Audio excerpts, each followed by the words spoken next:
This is Infection, the survival podcast, recorded live on Tuesday, November the 29th, 2022, episode 411.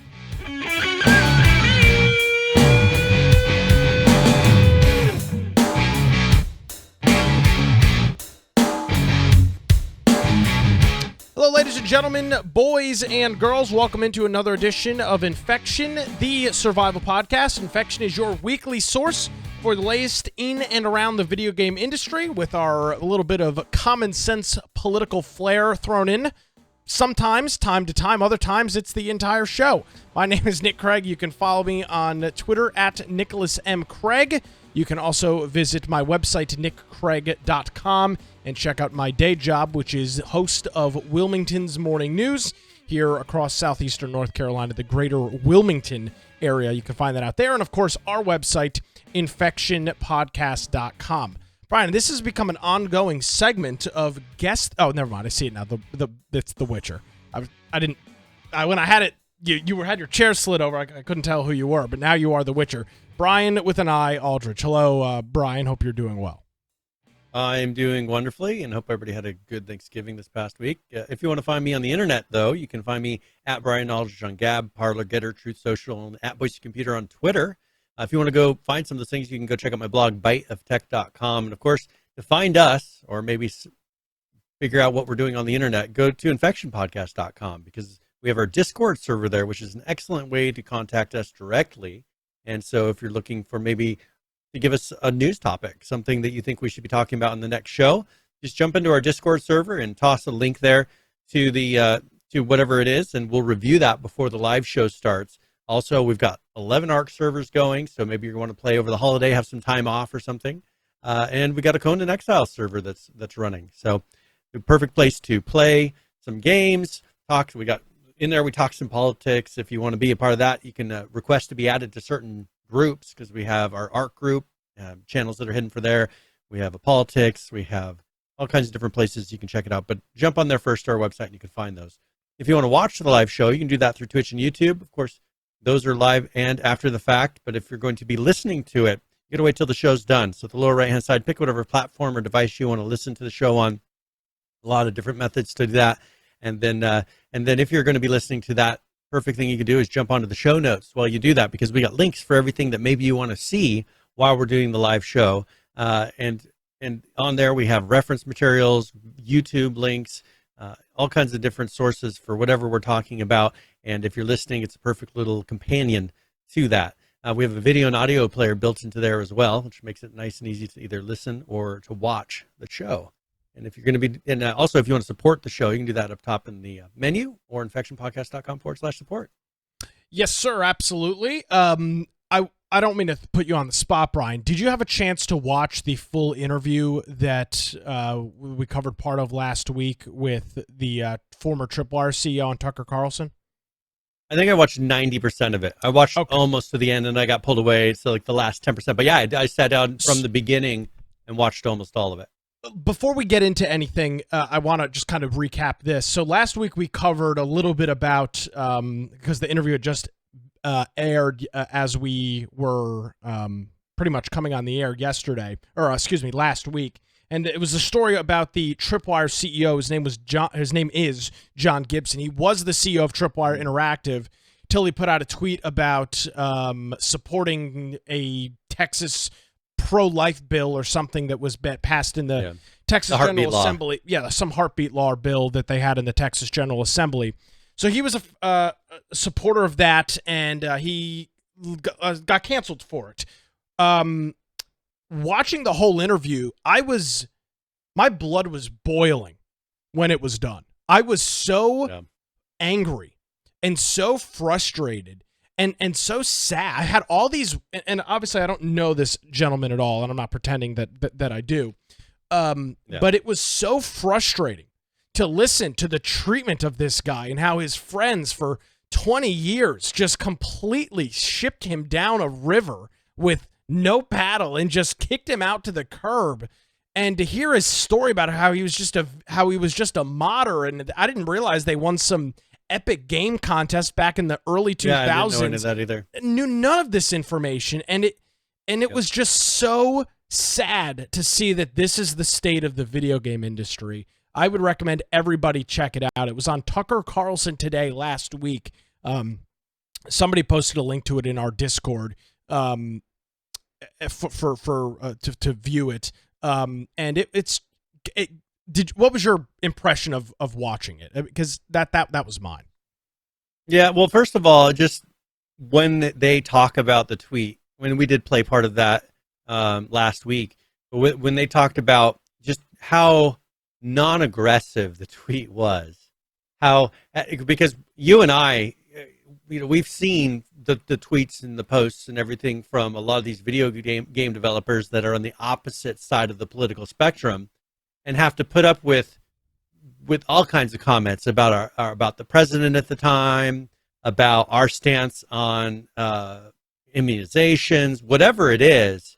Like, we've had everything thrown at us, and to where we don't even really say anything we didn't for quite a long time on this show, especially say anything in response.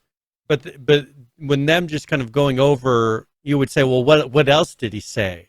What else did he do that would make it to where it was just so unheard of that he should be able to stay on with this company? Because what he said is how probably a majority of a lot of people feel. A lot of just kind of more not super political, because he didn't seem to be super political as far as a person. Nope, not at all. It's just, in his opinion, he feels that once the baby has a heartbeat, he felt like that was a good law to have. There are some who believe that, no matter what, even birth control, you go to some religions will say birth control is even bad, right? No, he wasn't saying that. He was saying, I agree with what our state voted to have be the law for abortion here. And he lives in Texas was where that state was.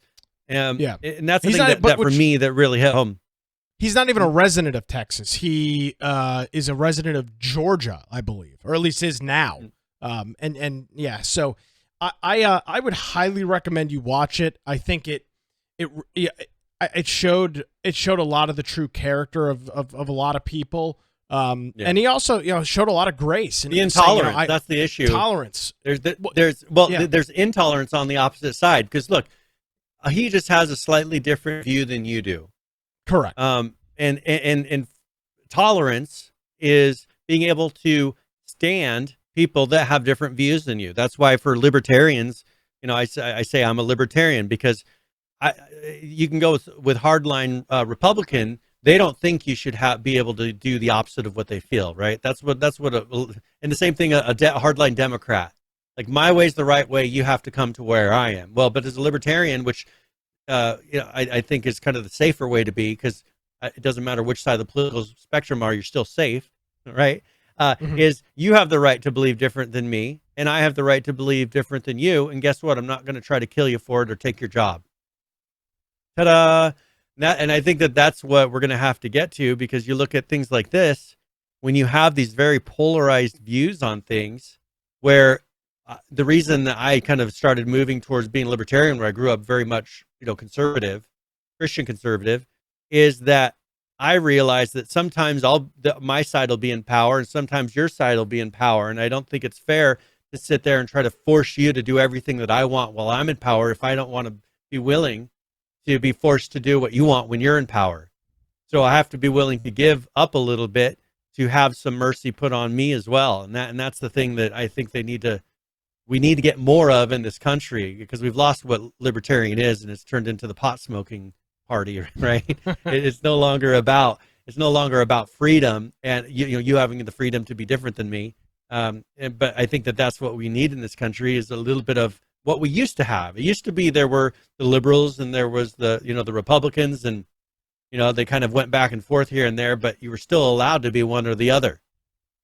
And it seems now that from one side's view, you're not allowed to be Republican and still have a job in certain industries, or to be able to do something, be in Hollywood or whatever it is. You're an outcast at that point. I don't think that's healthy at all.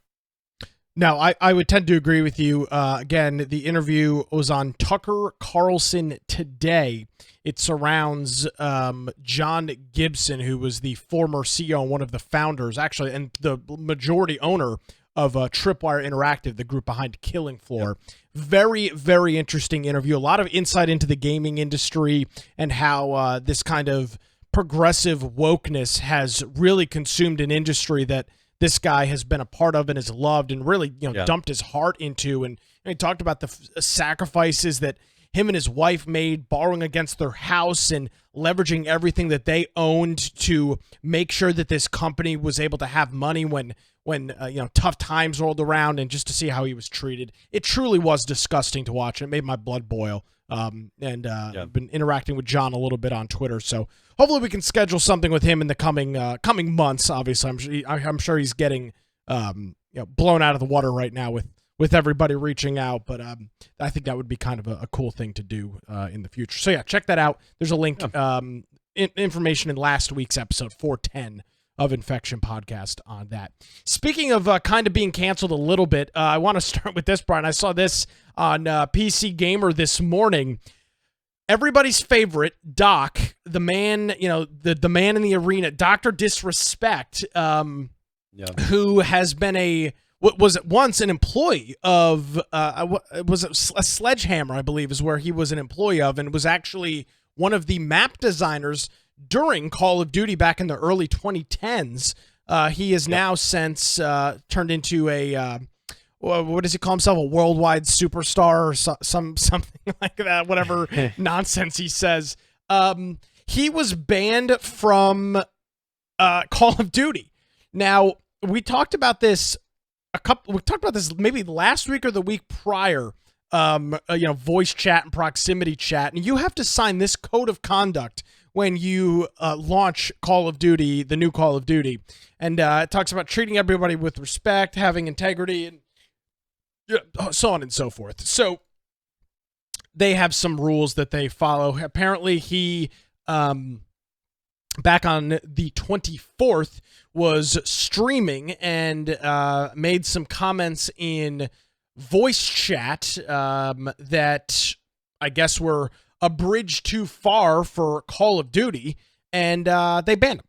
So one of the most popular Twitch or YouTube streamers at this point is banned from the game for talking trash in proximity, which I, by the way, watched a documentary, a YouTube documentary yesterday, 16-minute documentary of the Call of Duty Xbox Live chat of circa 2009 when Call of Duty Modern Warfare 2 came out, how it shaped a generation of gamers. And to listen to that and watch that video and then look at some of the ridiculous alleged comments that Dr. Disrespect made, in which he was just talking trash in game, as you do when you play a competitive shooter, is pretty rich for Call of Duty. Pretty stupid. Well, and that's the thing. This is the term that he got banned for, from what we can tell, is one that he's used to say on Twitch with no issues, right? He said it on YouTube. There's plenty of people who use the term, and it's not like it's not one of the curse words, right? It's just a term that now they're saying anything that can be slightly misogynistic, they're going to ban it. Yep. If you misgender anybody, any of that stuff, or use it, they're getting this all in there. And this is the thing: their gender identity, their race, their gender expression, their sexual orientation, their age, their culture, their faith, their mental or physical abilities, or country of origin. They're all things that you can get banned for now. So, and I don't know how this. I mean, this is a pretty loose. The term that he is a pretty loose, tie in to all of this, because he's not literally referring to the female anatomy of a woman. Yes. Right. He could say he's calling them a cat. There was a whole march there was a whole march using this word. They occupied Washington D.C. for like 4 days and 26. They have hats. Yes, they're nasty women. According to some.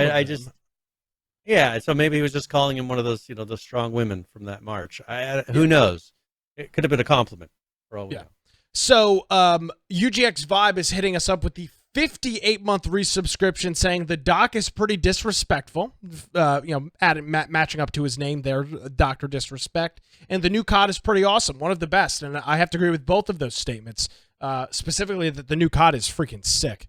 We've been playing a lot of it. Warzone, the DMZ mode is all right. It's not my favorite. The multiplayer I think is really good. The gun game is really good. They still have a little bit of balancing to do, but in terms of a new Call of Duty, they've definitely done a good one with that. It's unfortunate to see that he was banned for this when 90% of the lobbies I'm in have words that are significantly more shocking and disrespectful than the word that he decided to use, which is the word to describe a female cat. So, that is the saga of Dr. Disrespect. He was set to play in a $100,000 tournament, by the way, in like less than a week. Obviously, he won't be doing in that because he's playing in that because he's banned. So maybe this was some collusion to get him out of the tournament.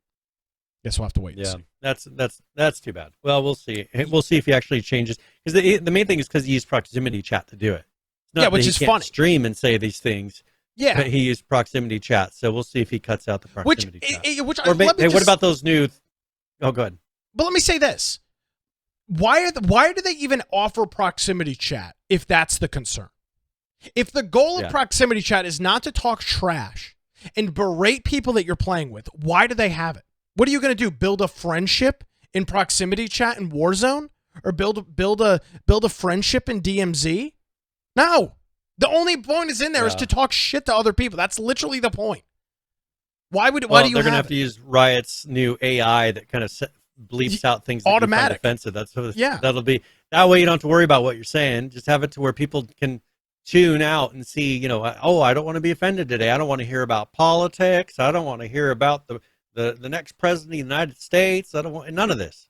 But you can, by the way, you can also turn proximity chat off as a user. For example, I have proximity chat turned off because whenever I'm playing Call of Duty, I'm typically in a Discord server. So I don't ever interact in proximity chat. I don't want to hear proximity chat, and I don't care for it. So I just turned it off. Not because I'm so intolerant that I can't handle somebody calling me the F slur, which, by the way, has been levied at me numerous times in the recent Call of Duty when I did have proximity chat on, which is totally fine. I can handle it. It's not my fault you suck at the game. But that's the latest saga with Dr. Disrespect. Kind of in the similar vein, Brian, we are kind of running out the clock in terms of the Activision Blizzard Microsoft merger. This was announced back probably 6 or 7 months ago. Now maybe even more than that now, maybe 8 or 9 months ago, when this was officially announced. It's a $44 billion deal for Microsoft to purchase Activision Blizzard, and a new article is out, a report out of Politico, that claims that the FTC, the Federal Trade Commission, is likely to pursue an antitrust lawsuit to prevent Microsoft from taking over Activision Blizzard. The Politico story cites a source, take that for what it's worth, with insider knowledge of the FTC's operations. Someone who's familiar with the topic? Is that one of those sources? It's somebody's cat who is familiar with their person's Instagram follower that works at the FTC, and they say that they are skeptical of Microsoft's argument as why it's not considered antitrust. Now, it is important to note that the FTC has already been meeting, or the FTC commissioners have not been met with anybody as of right now, and there's no formal complaint. So they haven't talked to Microsoft, they haven't talked to Activision Blizzard. This is all insider reporting. Under the current FTC chair, whose name is Lena Khan, she has vowed to be tougher on acquisitions, specifically in the tech field. You could look at the recent attempt for NVIDIA to purchase ARM as an example of that. But boy, this ought to be real interesting, Brian. If this deal doesn't go through, I don't know what happens. I really don't. Well, and here's an interesting thing, just as a side note, like the NVIDIA and ARM thing. It's amazing how quickly things can change. Because if you look now, people are saying AMD's video cards are better, and that they're performing better, and people are at the time when they're trying to do this merger, everybody was like, "Oh, NVIDIA's unstoppable. Nothing can stop NVIDIA." Everybody, and now you turn around. You're muted. I lost your audio, Brian. hopefully we can get reconnected with Brian. I'm not sure why. Why we lost Brian's audio. But looking at the this merger here, it is very interesting to note that, yeah, as Brian mentioned, that the Nvidia is going to take over the world. They can't purchase ARM, and now it's 4090s melting. I still don't hear you for some odd reason. It looks like your microphone is muted. Try it again. Hello. Well, this is this is media at its finest, I guess. So we'll see if we can get reconnected. We'll see if we can get reconnected with Brian and see what's going on with that. But looking at what's going on here, it goes back to January when Microsoft announced that they would be purchasing Activision Blizzard for 6.8. I had the number wrong there, $6.8 million. And now it looks like the FTC is going to potentially jump in and try to put a bit of a kibosh on that. So we'll just have to wait and see what they decide to do with that. Again, nothing formal has been started, and we'll just have to wait and see what happens there. Try to get reconnected with Brian. I'm not sure why all of a sudden the audio has dropped out for him, but we'll try and get reconnected with him here in a few minutes.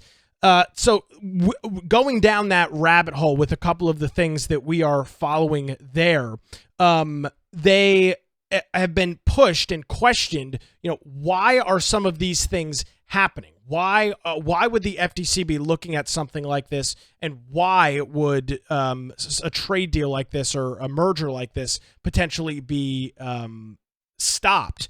Well, a whole bunch of things. Sony, of course, is obviously not going to be a fan of this. They are the second biggest console manufacturer. They are not going to be jumping for joy for some sort of acquisition here between Microsoft and Activision Blizzard.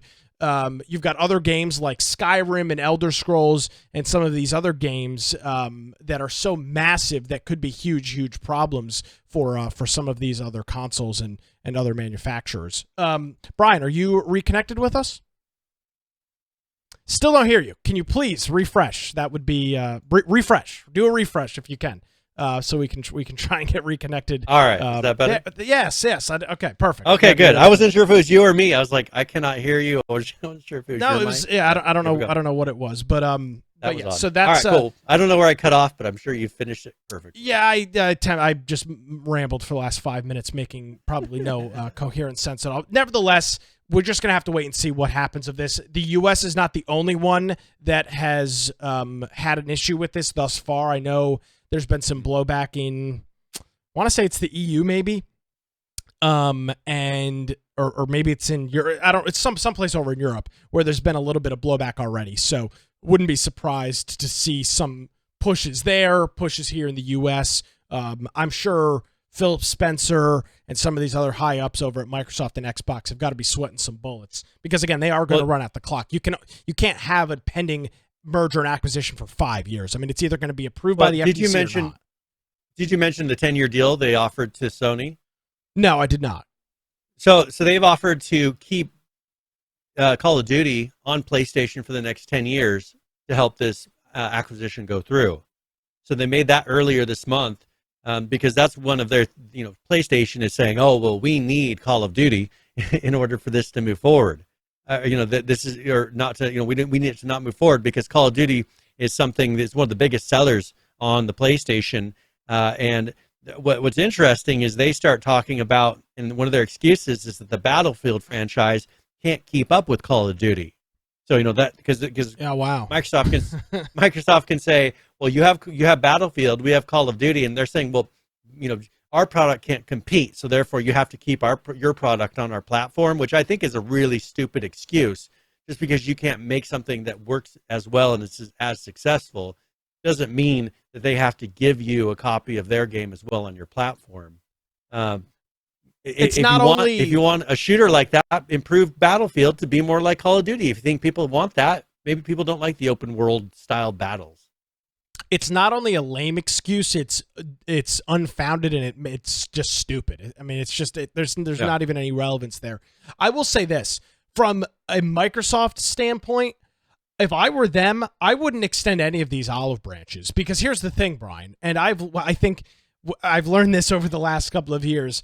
Microsoft is trying to do what's right here. They've offered this 10-year deal to Sony. They're offering these various things, and the FTC is still going to slap them with some ridiculous nonsense with it. I know why they're doing it. I understand it, but to me, it just seems like a fruitless effort. If the FTC doesn't want this to go through, which they probably don't, an argument like this is not going to change it. So to hell with it. Don't even offer it. That's my scorched earth thoughts. That's my scorched earth. And Sony supposedly kind of their olive branch when they got Bungie, right, was, we'll keep Destiny on your platform. Well, Destiny is a free-to-play game that then there's DLCs and coins and other things that you could purchase, and the expansions. It's not really an olive branch. It's on every single platform and device. I mean, it's on computers.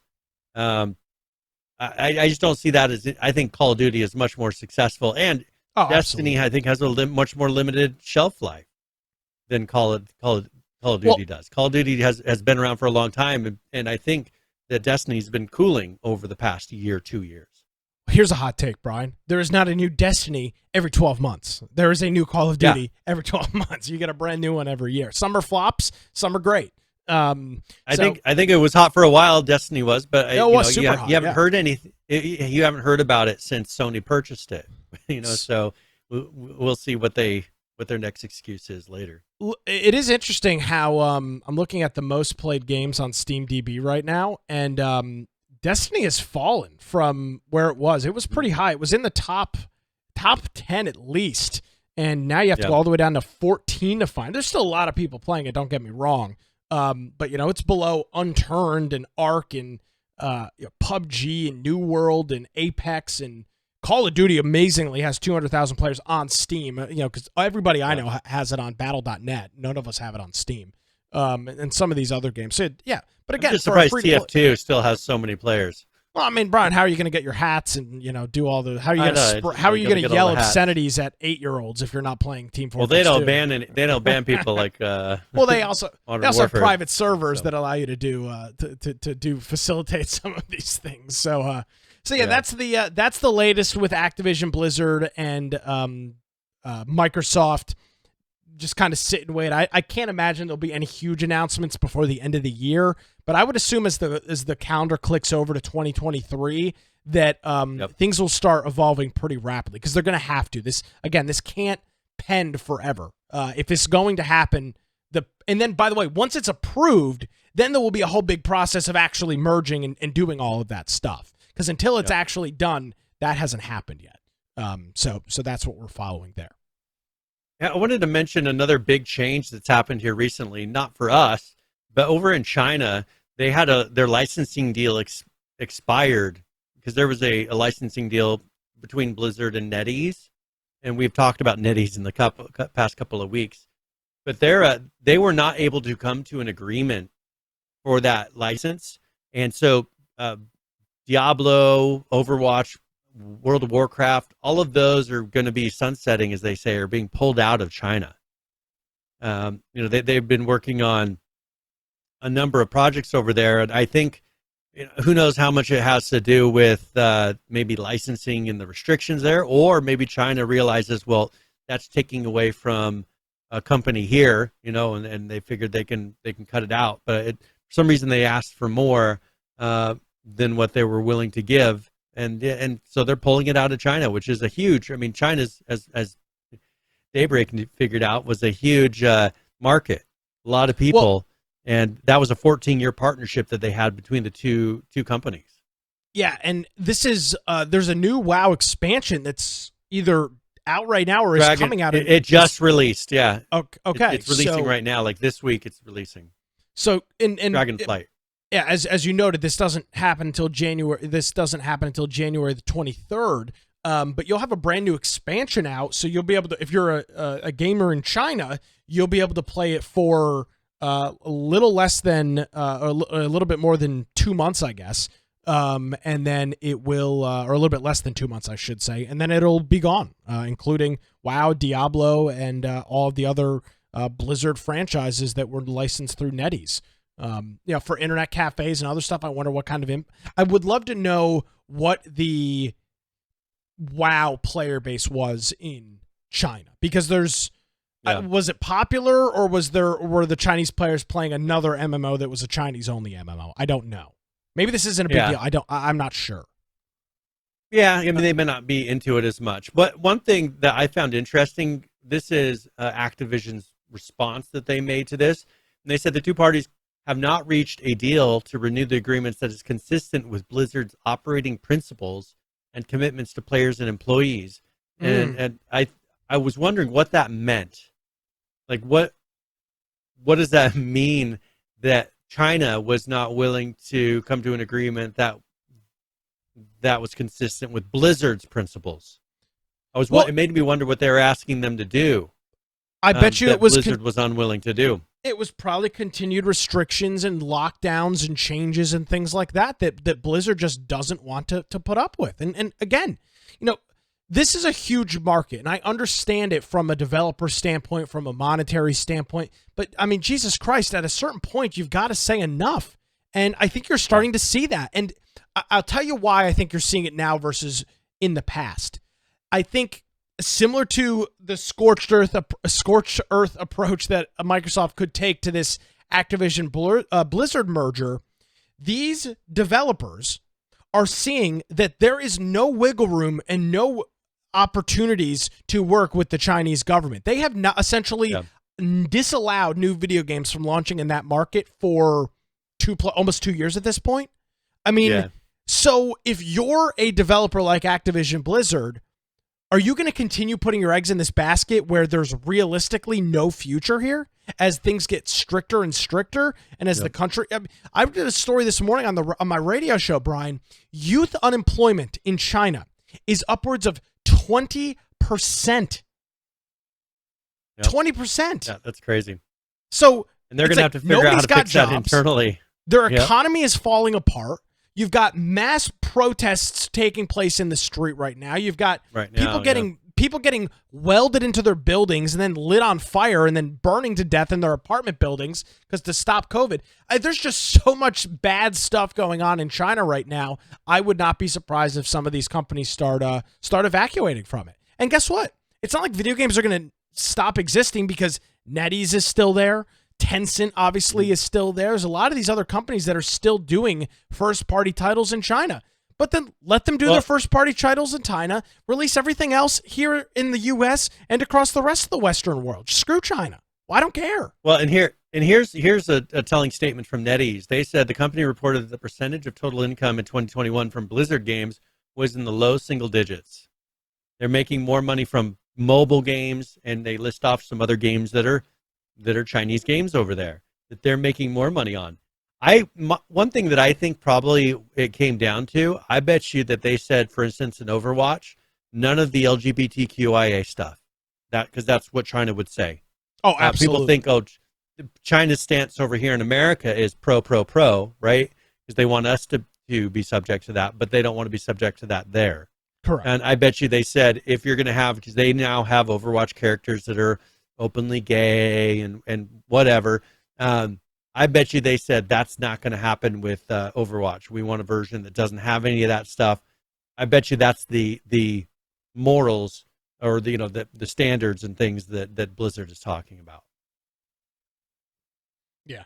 I if you want to put a prediction, if Brian, we can make a prediction for 2023, I think you'll start seeing a bigger evacuation from Western companies in China, because once their economy, I just think once as their economy continues to lapse and have significant issues, it becomes less and less lucrative to put up with China's bullshit if you're a Western developer. It just doesn't make sense. And as NetEase notes, sales were trickling for Blizzard games, And from Blizzard's standpoint, they're, why are we coalescing to a country that, we're just not being successful in, and probably because of there's just so many factors, so many different factors going on. All right, so how do you want this in here? 2023, companies will be, and how do you companies want will? I think companies will start evacuating. Western companies will start evacuating China. Yeah, absolutely. I mean, their economy's in a free fall right now, and there's no indication that's going to change. And that will have a huge when you don't have any money and you've lost your job. I can't imagine that the video game industry is going to see a huge boom. Now, your free-to-play games might, do well. You might get little microtransactions that trickle in here or there, but how much is a WoW DLC? $60, $60, $70? Yeah, about that. Yep. Okay, if you've lost your job and you're of the 20% of young people that are unemployed, are you going to drop, 60 or 70 USD on a World of Warcraft expansion? I just don't think so. Or anything else. I think that's what I'm going to be interested in to see what kind of numbers, even on the American side, this new Dragonflight, how many sales compared to previously? Because right now we're in a very slow economy that is not doing very well. How many people are willing to pitch out $60 and a bunch of time to a video game when there's, it seems like there's a lot more important things to be doing right now. I don't know, maybe it's my age and the fact that I've got so much going on, but I just don't, I don't feel like pitching out $60 for a WoW expansion, why are they so expensive when you're paying $15 a month for the subscription in the first place? That's what I don't understand. That's what kind of gets me now about this whole WoW. The DLC is costing anything. You pay $15 a month for the service to connect to it. Why do they have you buying expansions? Why didn't you just have the current version of the game at all times? It's because people are willing to pay. Yeah, people are willing to pay it, but what about when they're not willing to pay it? Will you then start seeing it, and especially if this merger and everything goes through, will you start seeing WoW just being a part, if you have the Game Pass, you either have the latest expansion, or does that cover your subscription, which would be a huge deal, because that's the whole cost of it is pretty close to that. I would think that if this merger goes through, there will be a second tier of Game Pass that will be a little bit cheaper and will combine those two things. That would make a lot of sense. And I would not be surprised. Right now, why pay $15 a month if you play casually? Correct, which is the reason that most people haven't tried WoW, and they'll choose other MMOs like Amazon's New World, New World, exactly. They'll try something else. Interesting to note there with China and WoW. Let's see, we're a little over halfway through. Where do you want to go from here? All right, well, let's go ahead and jump to a topic that has been kind of embarrassing some news medias, and that is an issue where there's been fake war footage, military footage in Ukraine, being created with Arma 3 mods. Well, it is a war simulator. Yeah, they'll have videos and things that show a plane flying. Remember, there was that this hero pilot that was supposedly shooting down all these Russian planes, and they're like, "Oh, we have video." Oh yeah, I remember that. It's all the green tracers in the sky, and it was a it's nothing but Arma 3, which how you can't see it, because the thing is such an old engine, and you could see the polygons practically. Well, but people are like, "Oh wow, that's so cool." So Bohemia Interactive has put out a thing on their blog saying, please stop doing this. Please stop creating fake war footage using Arma 3. And this is something that I'm just surprised that. What are you going to do? Like, if news medias are not willing to do any due diligence to watch the video, this is like some of those videos that you see out of China, where it's like they do the simulations of what happened, and it's some really low budget video of here's a reenactment. Some of these videos that I've seen, I'm like, that's not a real war video. That's Arma. There's a couple of things. Can we play the video and then I have a couple of comments on it? Yeah, go ahead. All right, let's take a look. Yep.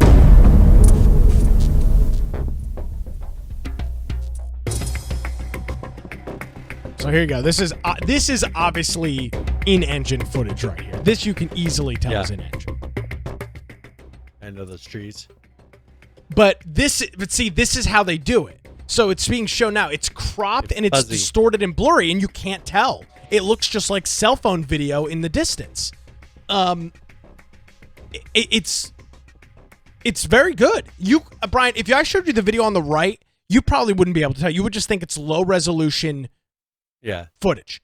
For me, the wobble is not a human hand. That would be the main thing. Yeah.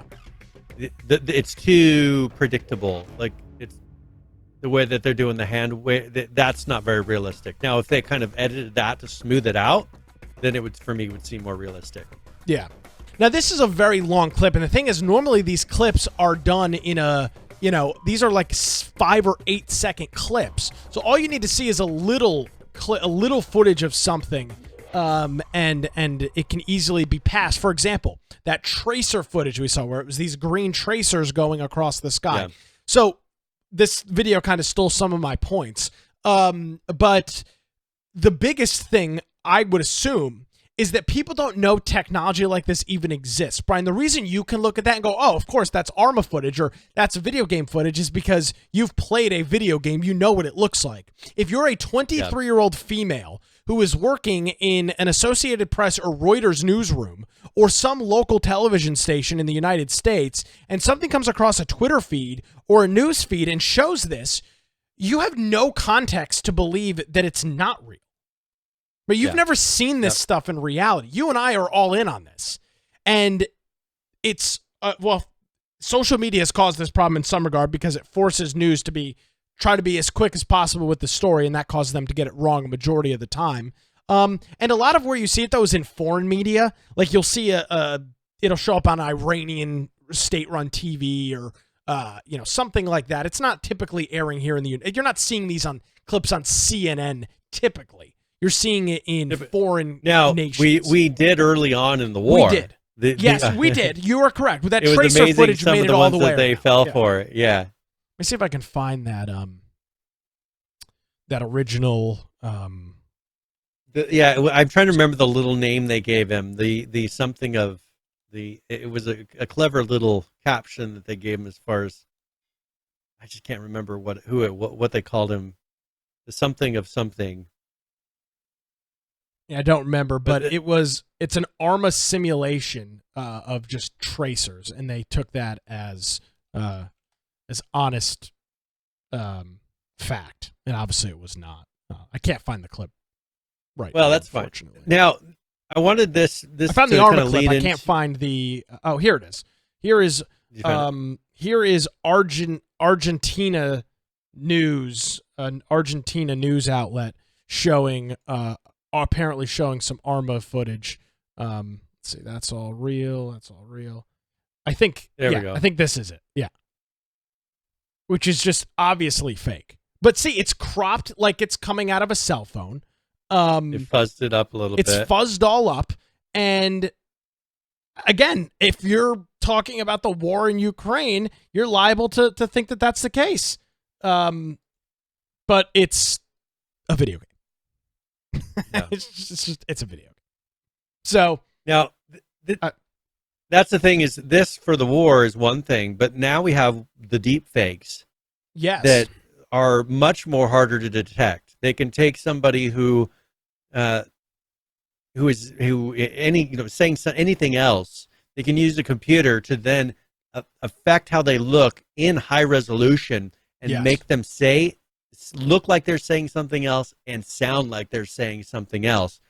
And this is something that Intel is trying to prevent because this can cause big issues with markets. If you get somebody, and you kind of see this when there was the Twitter came out, the new blue check mark, supposedly that was affecting markets because they had people saying, oh, we're going to do this thing that is a really bad decision for the company tomorrow, and it made the market crash for that. At least that's what they claimed. Do you want to play the audio for that? Because this one I think would be fine. It's talking. Sure. Let's take a listen. Time. Like the one you are seeing right now. Because you're not the real İlke Demir. I am. All right, you got me. So that's a deepfake. Deepfakes, That was a since deepfake, 2014, they evolved so much. However, bad use cases were coming up, for example, in political misinformation, for adult content, for impersonation.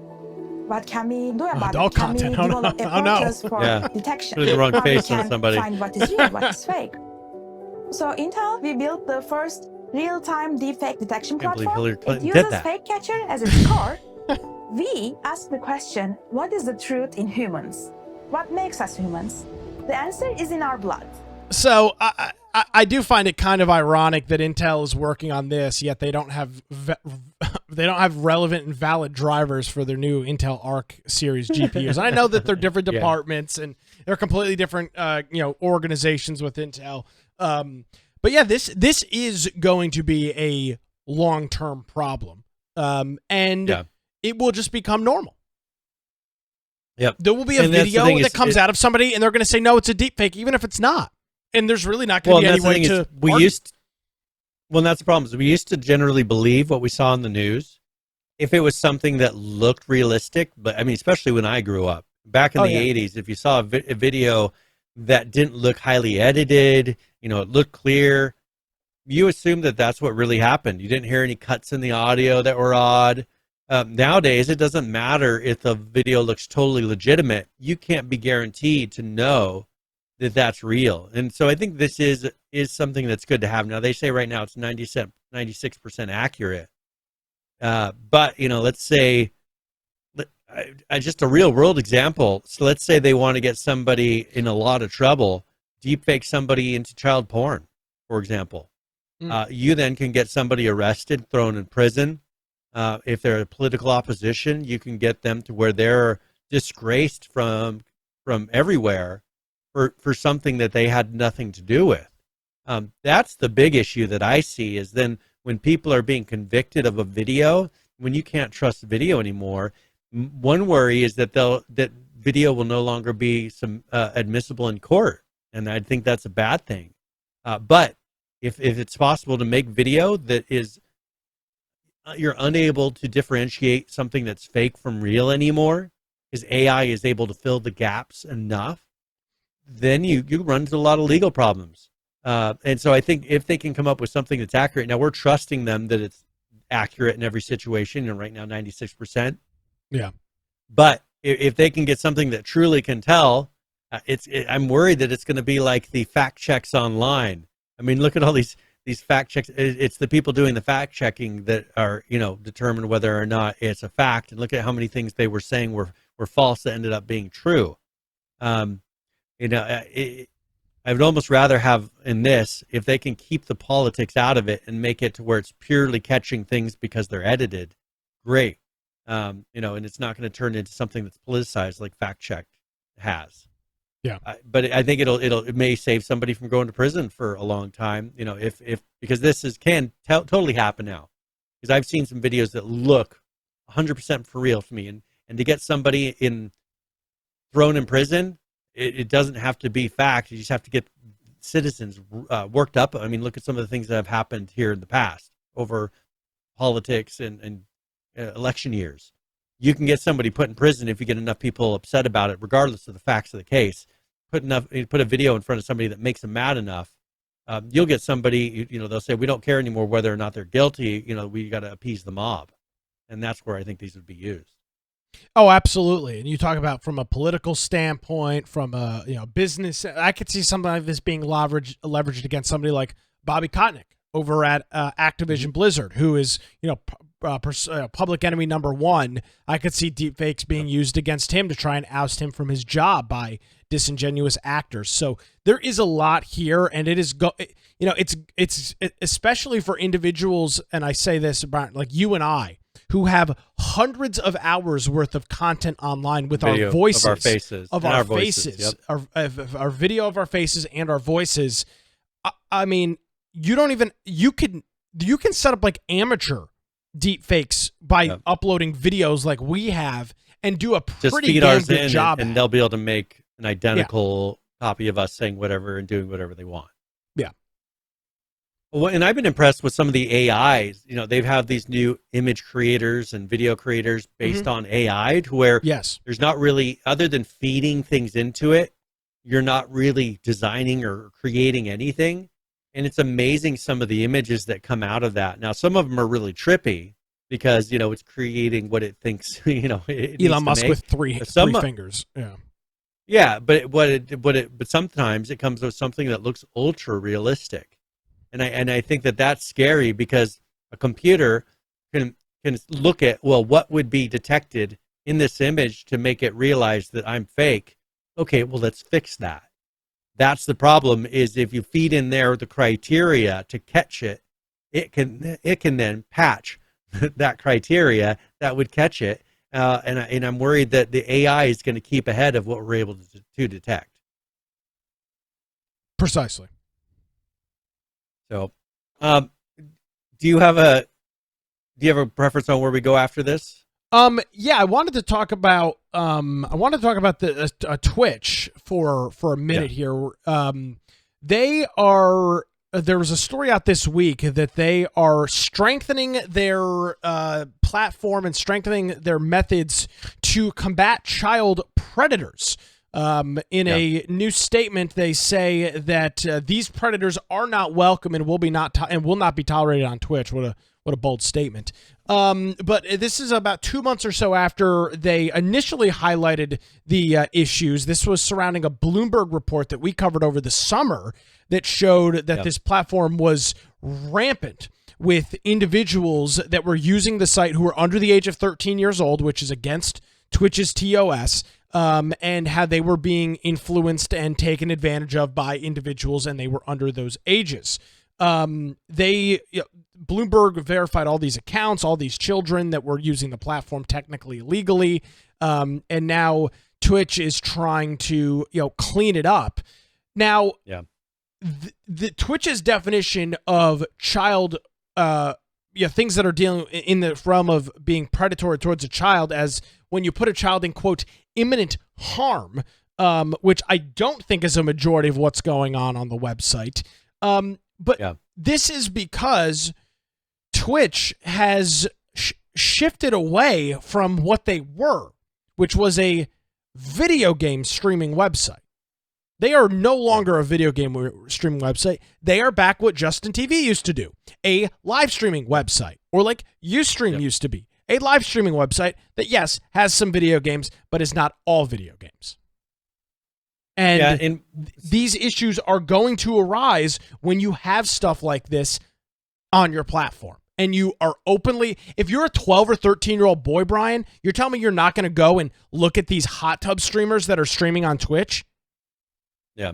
When you go to the website to watch Dr. Disrespect yell and scream about Call of Duty, and the next in your suggested video is some 23-year-old Russian girl hanging out in a hot tub, you're telling me you're not going to click on that as an 11 or 12-year-old? Come on.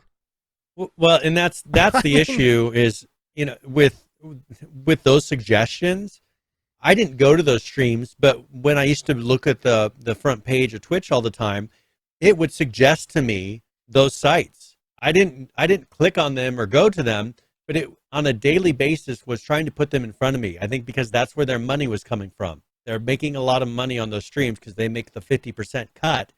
So they're pushing what made money. So that gives you an idea of what's getting high usage and making a lot of money for Twitch.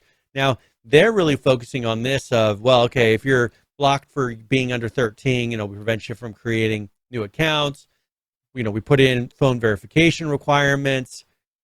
There's 13-year-olds that have phones. I don't know how well you can see this. I just opened Twitch, and I'm in incognito, so I'm not logged into an account. Look at what's recommended here. Asmongold, Summit, and Amaranth. She is the third every time Amaranth streamer. Would be recommended to me. Third streamer. This is an incognito window with no history of the platform or anything. And she is what's recommended. Now I'm going to see what she's doing before I click on her channel. Now of course, I have to watch an ad because my ad blocker doesn't work. My incognito, so I have to watch an ad. But they're recommending. She's puppy She's playtime, supposedly apparently. cleaning up her act a little bit. You know, she said that her ex-husband was pressuring her into Extorting her doing or all these something. things, Yeah. extorting her and all this, and now she's been doing more regular streaming and less hot tub streams. But still, when she was doing tons of hot tub streams on my page, just like that, regardless of whether I click it or not, they put the hot tub streams in front of my face, or a girl jumping around working out in a skimpy outfit in front of my face. Yeah. And you know, you're saying, oh, 13-year-olds, 14-year-olds, 15-year-olds, 16-year-olds even on this platform, and that's the content you're pushing in their face. Yeah, she's not doing that now. She's on the front page. She's literally at a dog park, doing puppy playtime. But now, because I'm on her channel, and again, I'm in an incognito window, it's now recommending me other channels like hers. And now it's channels like this that are popping up. Just one click off the homepage for something they're recommending leads me to this. One click, literally one click off of their recommended leads me to, click off the homepage. The second click leads me to this. I'm not digging for it. It's and that's right what there. They're pushing, because that's what makes the money. They found and here's the thing. I don't have a problem with that. There's no issue with it, but just call it what it is then. Stop trying to skirt around. But it's not even that they have to admit to it. Just come out and say, this is our platform. It's successful. It makes us a bunch of money. I don't care. I understand that it does. I'm not an idiot. Yeah. Well, I think they have a hard time because this is Amazon that owns this. I think they have a hard time because they want to be restrictive on certain things, but then they realize they're not restrictive on others. And I think that they kind of look a little hypocritical sometimes in what they don't want on the platform versus what they're allowing and pushing on the platform.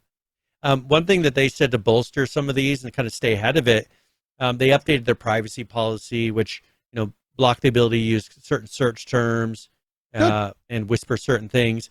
They've also been collaborating with expert organizations about behavior on Twitch, for grooming trends, which is even a term they don't like using anymore. No, but they had to put it in here. And that's one thing is the Twitter really cracked down on this when Elon Musk came in, because they were allowing a lot of child porn on Twitter because in the name of LGBTQ and helping these people to come out, these kids to come out, and it ended up being grooming for children to have sex with them, and using the excuse of it's helping them to realize they're gay as the excuse for having sex with children. And that was totally okay in Twitter's eyes at that time, because that was helping them. It was saving their lives, as they would say it. Well, and I will note that Twitter was full of pornography, both legal and illegal, and I'm sure it still is. But Elon Musk is making a huge effort to crack down on that. And it's funny now that he's cracked down on it, Brian, or is attempting to, that now the federal government, according to the press secretary, is, quote, monitoring Twitter now. Even after the platform has been littered with illegal content. What's good old Joe supposed to do for the afternoon now? I mean, he's ruining his day. I guess you can't go to Twitter anymore. Yeah, it's sad for old Joey boy. Another thing. Here's the thing. Let me just state this on Twitch, and then I promise I'll stop. I hope, if Twitch wants to be this variety website, which they're shifting away from, right? They got rid of some of those categories. They're shifting away. They're getting back. They're trying to get back to the video game website, because that's where you get your long-term viewers that will keep your platform running long-term. The people that are watching the hot tub streamers and the ASMR streamers, while you might get quick hits of cash, they're not your long-term audience. And if you go to the Twitch homepage now and do it in an incognito window, you will see a lot less of that content being served on the homepage than in months past, because we've done it on this show a couple of times. So they obviously see that this is a problem, and they are obviously shifting away. Sorry. Well, and one other thing that they're adding is they acquired Spirit AI, and what it does is it does language processing to help them find more nuanced classifiers for detecting harm of all kinds in written text on Twitch. Now, what they consider harmful, I mean, you could type something derogatory in chat, I assume they will count that as, it'll be a setting that you could put this is derogatory and block it. But, they're looking for anything. When they classify on here, they say classify grooming as imminent harm, as you said before. We'll see where this ends up going. I think anything you can do to make it less appetizing for child predators and these types of people to be on your platform is a benefit. It's amazing that it took Elon Musk to come in and to say, hey, well, we're not going to allow this on Twitter, and he was able to cut so much out of it so quickly. What were they doing before with the 4,000 plus or 12,000 moderators they had? Nothing. Obviously not moderating child porn. They were banning conservatives and Republicans. That's what they were doing. I saw something, I didn't put it in our notes, but I saw the follower counts it was for a bunch of liberal and more conservative style people, and it showed the follower counts pre and post Musk. Mm-hmm. And it was amazing. You could see the follower counts just take a dip for all conservatives, but then with the Democrats, they didn't sway one bit. So they're going perfectly straight. All of them dipped at once, and you could tell they just dropped a bunch of their followers, and then they would slowly start to gain back. And then it would happen every however many months. Just for some reason, the conservatives would get a user dump. And now you never saw after Musk took over, like they just skyrocketed to Republicans and the Democrats losing a ton of followers. And you could also see what is interesting. You could see the fake followers, where certain ones would buy fake followers because in one day, like it would be 50,000 plus new followers, on their accounts. And it shows you there was definitely something happening before where they were doing something to certain type of accounts and not to others, because if it were some sort of a purge, it would happen on both sides. It wouldn't be just one side. Yes, so. Lots of very interesting things that they're up against right now. All right, are we out of time, or do you want? Wait, let's show one more, because this was Amazon. Yeah. I wanted to show just one thing, because this is something that AWS is working on, a little more lighthearted to end the show on. But Amazon AWS is working on a realistic kind of city simulator and AI of people in cities, and using some of the world maps, the satellite imagery where they fill in the buildings, and you go through to simulate having just 1 million, for instance, pedestrians walking in a place. If you want, you can kind of skim through that. I don't remember how long the video is. It's only 2 minutes. Okay, yeah. If you want to play, I think it's just music going in there. But they're doing crowds. So uCrowds is a software that does this, and it goes through and creates where you can spread these people across these servers. You see how it's kind of seamless? Oh, this right here reminds me of Atlas. This is literally what the Atlas Atlas map looked like, except it looks like it works. Except for I don't see the person there like as they go across the border. A seizure, yeah. Yeah, this is literally the Atlas map. That's the only issue. But that's what they were trying to accomplish with Atlas, but the problem is the load times didn't work out right. And so you can see here they're loading in satellite imagery, and then they're populating it with people to create kind of a realistic type of a simulation of the number of people, I guess, in that demographic. You can see this is not a realistic flow of people and layout. But yeah, they're kind of testing the limits of the software under AWS to create these big, huge worlds. This is with animations of people. You got to think 1 million it's Vegas. Characters animating and doing all this individually is a lot going on at once for a computer to handle.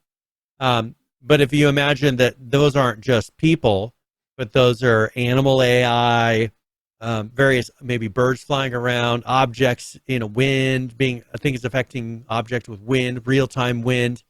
You can get 1 million things being interacted with in a scene. If you want it to be ultra realistic. So, this was something I just thought was kind of interesting for the future of video games. Yeah, the future of video games, and them really figuring out how do because that's we've really been limited before in video games. And this is one of the things I remember bringing up when they started talking about gaming in the cloud. My thing was, well, imagine what they can do with AI. Remember me? Yeah. I don't remember if you remember me talking about that, because that's your big limitation. You can only have so many connections going to a home internet connection and being able to send the details in a networked environment. You're sending a million updates about a million things in real time. You're going to clog up anybody's home internet connection. You're going to have to do those, and with AWS and gaming in the cloud, you'll be able to see those without having it bombard. All you're getting is a video stream. And so I think that's where this is going to go, because you're still going to struggle to have a million that then be streamed and say, hey, well, here's the position of a million people on your screen. They can't. They have to do it in the cloud, which means you're not getting a realistic sending of the location of each of these objects. You're going to have to get a video. So it's got to be for cloud gaming and things happening with a remote view. You're just seeing what's happening. So, but this is, SimCrowds is, it's uCrowds is the company. SimCrowds is the software that they used, but it takes in all of these systems you can program in. One thing that they're using it for, as an example, is social distancing even, with the whole COVID thing. I think that's probably why they started doing it originally, is they wanted to simulate a way to fit as many people into maybe a convention center while still maintaining social distancing. I think even better is, let's say you have a concert hall, you want to figure out the best way to build your halls and flows of people to be able to get people in and out as quickly as possible with the least chance of something crazy happening. This is the kind of simulation things that I think will be initially used for this, is how do you get the flow of a convention center to where everybody sees all the products and, doesn't feel jammed in there. I think it's going to be less about COVID now, because that's kind of starting to pass, thankfully. So. Agreed. All right, man, that's all I had, unless there's something else you wanted to touch on before we head it out of here. No, sir. I think we are good to go. All right, well, if you want to find me, you can get me at Brian Aldridge on Gab, Parler, Getter, Truth Social, or at Boise Computer on Twitter. If you want to check out my blog, it's biteoftech.com. And, of course, if you go to our website, infectionpodcast.com, you can check out everything else. If you go to the Discord server, that's one thing, is we have a news channel on there. If you want to post a link to a news topic, something that you think is relevant to the show, we'll review that before the next show. Also, we've got ARC servers made for the holidays. We're having a little bit of time off. A-Tag, thank you very much for the subscription. 21 months in a row. But if you are maybe going to be having some downtime during the holiday, being at home, make sure you jump into one of our ARC servers or a Conan Exile server, play with some friends. Got a lot of mods on there and things for quality of life. Also, a perfect way to contact us. If you want to watch the show, Twitch and YouTube, or, of course, after the fact, we've got all our podcast forums down there. And we do not stream onto those live, but once we're done, Nick uploads a copy of that. We post the show notes on there, and that's the perfect way that maybe there's a video that you want to see. If you are listening to this show and you're wanting to go see some of the videos that we showed in today's episode, you can just go to the show notes, and we'll have links to each of those videos so you can go check them out without having to watch the whole video to find where we were seeing that. And, of course, if you want to support us, there's a support option up top, or infectionpodcast.com/support. Yep, and as you just mentioned, thanks Tag and UGX Vibe for hitting us up with the resubscriptions here on Twitch. Greatly appreciated, gentlemen, and thanks for your continued support over, it'll be 8 years in January? Yeah, I think so, yeah. It's been going February, a long time. we'll have to go back and pull up the archives. I think it's February is when we actually 8 started years. Our episodes. Wow. I was a young lad. Yep. You probably would. You would have been accused of. Never mind. All right, Brian. Brian, thanks as always. I was totally innocent. Totally innocent. Thanks as always, and we'll catch up with you next week. Hey, we'll talk to you later. If you guys want to check me out, you can do that on Twitter at Nicholas M. Craig. We're back on our Twitter account as well, at InfectionCast, I think is our Twitter name. At InfectionCast on Twitter. We didn't use it for months and months because of the nonsense, but with things changing, we're back on the platform, so you can check us out there. You can check out my daily antics by visiting my website, nickcraig.com. If you missed any portion of this program, you can check out show notes and the links to everything that we talked about on our website. It's infectionpodcast.com. Thank you so much for joining us, everybody. Have a great week. We'll see you next time.